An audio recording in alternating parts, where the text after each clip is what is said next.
Hello all and welcome to Section 4, Derivatives for Risk Management. Let's start off with the first video, Section Overview, Video 4.1.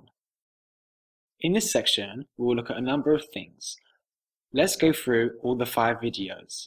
Firstly, we'll have an WarmUp with an introduction to our package fOptions. In the next video, we'll start off explaining what a future is.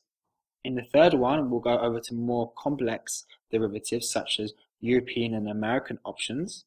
In video 4, we'll start to explain how we can price these options through the use of a binomial model.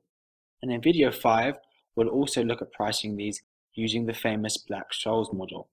As usual, this will finish off with a quiz. Let's start off with the first video, will be our warm-up, fOptions. In this video, we'll take a look at the installation of this package, an overview via the use of the vignette, and some examples of functions that we will use in this section. Here is the vignette. This details the package fOptions which we'll use later on in this section. It is very ideal when using the binomial model, the Black-Scholes model, and pricing a number of different underlyings for American and European options, as well as futures. We will look at the binomial tree option function to implement the binomial tree model, and then use the GPS option function for the Black-Scholes model. Now we are in the R console, and we can do the usual steps at the start to clear the console and the R environment, while also setting the directory.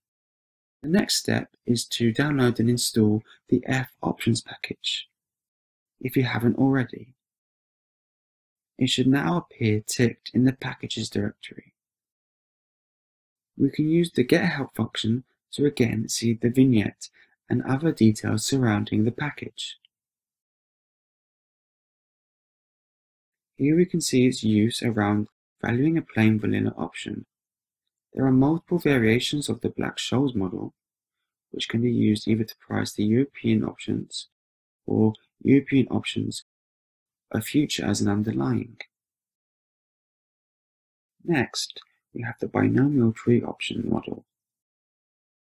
There are various types of models, and this package allows you to follow each of them.